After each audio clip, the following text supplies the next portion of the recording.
大家好，歡迎嚟到陳公子藝廊遊園 Art Promenade。講藝術唔使扮高貴，識玩先至識欣賞。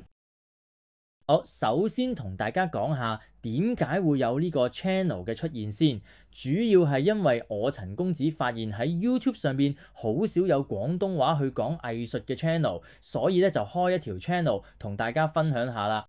而喺未來嘅日子，本公子會同大家好貼地咁去講下藝術歷史，分享一下可以點樣去欣賞藝術。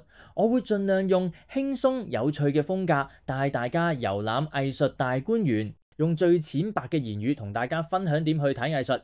藝術一啲都唔高深，識得玩先至係王道。另外，我都會同大家分享一啲藝壇盛事，分享有咩收藏品值得留意。總之，一切同藝術有關嘅嘢都可能出現喺陳公子藝廊遊園 Art Promenade。今集先同大家去睇下文藝復興時期嘅西洋美術啦。導覽開波前呢 CLS 行先，一撳 like， 二訂 subscribe， 再撳埋個鐘仔。講起西洋藝術史上最耀眼嘅時期，一定係非文藝復興莫屬。達文西、米開朗基羅、拉斐爾呢文藝復興三傑改寫咗成個藝術史。但係今晚唔上堂嘅，今晚玩畫。我想問，如果我哋用變態嚟做標準啊，邊個藝術家先至係最變態嗰個啊？係嗰個成日畫唔完、拖延症發作嘅知性變態狂達文西啊？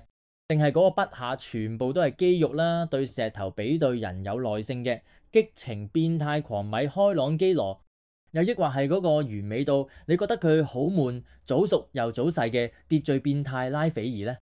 聽完今集，你唔止識得分佢哋啊，仲識得用公子嘅方法去拆解大師嘅變態密碼。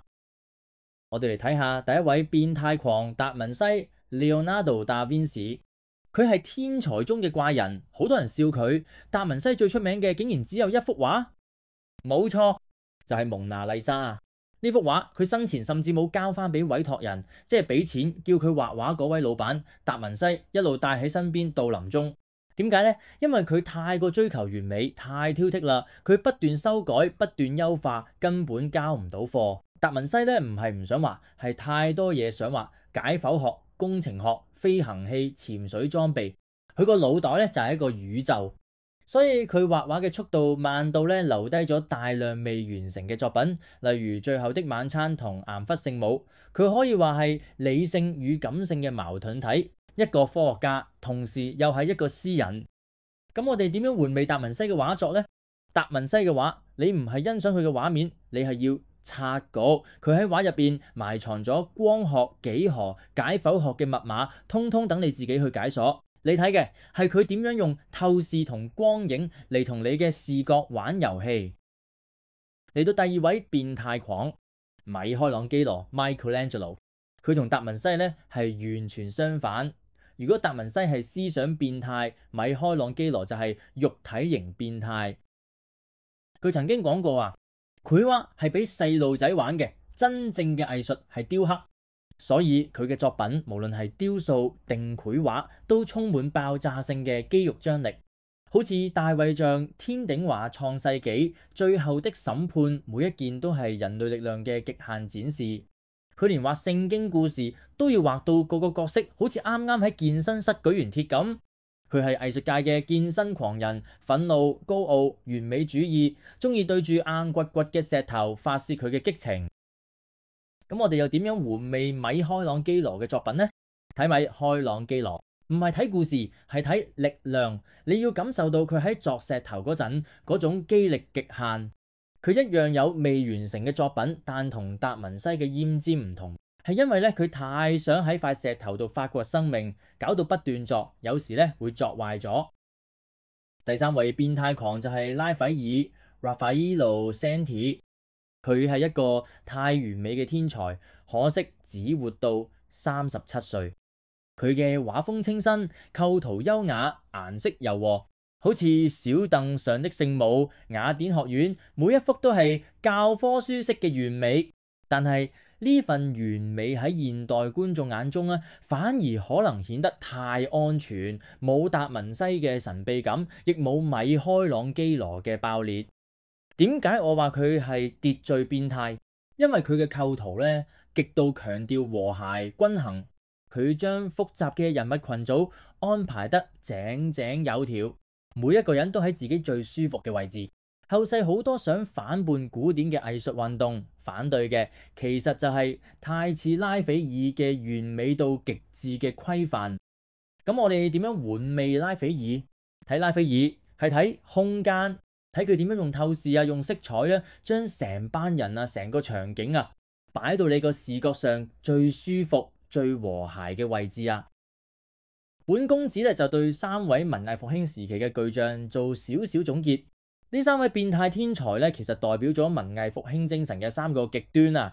達文西知性變態，佢喺畫布上做數學題永遠畫唔完；米開朗基羅激情變態，佢喺石頭上發脾氣永遠畫不休；拉斐爾秩序變態，佢喺空間上做天使永遠畫唔錯。呢3種力量交錯，先至創造出藝術史上最燦爛、最變態嘅時代。畢竟冇啲瘋狂呢，又點能創造永恆嘅經典呢？嗱，聽完古仔，我哋要落地。如果你去歐洲或喺 M+ 睇到佢哋嘅展覽，本公子有3個實戰建議，等你唔使扮高深都識欣賞。喺達文西一定要帶住放大鏡視覺嘅觀察力去睇每個細節。下次咧你睇蒙娜麗莎，你唔好淨係睇個笑啊！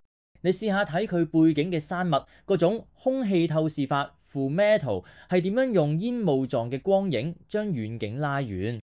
睇米高安哲羅，睇佢點樣偷工減料。佢為咗視覺效果會故意作出變態比例調整，好似大衛像，佢嘅頭部同手部比正常比例大咗少少。點解？因為大衛像原本係設計擺喺大教堂嘅頂部，由下而上望，大頭大手先至夠氣勢。所以下次你睇佢嘅作品，試下改變角度啦，行遠啲，企高啲，睇下佢點樣同你玩透視。睇拉斐爾喺人群中揾中心點。拉斐爾最勁係構圖啊，無論畫面有幾多人，佢永遠都有一個清晰嘅幾何中心點，就係畫家想你入畫嘅核心主題啊。識得揾中心點，你就可以3秒之內識得點樣欣賞一幅拉斐爾。好啦，今晚嘅文藝復興變態天才遊園就嚟到尾聲，我哋拆解咗3大巨匠背後嘅知性、激情同秩序。節目嚟到尾聲，啱口味嘅就記得 like 同訂閱，留言話我知達文西、米開朗基羅、拉斐爾，你覺得邊個先至係最變態嘅天才？我係陳公子啦，講藝術唔使扮高貴，識玩先至識欣賞。夜未央，下集再遊園啊！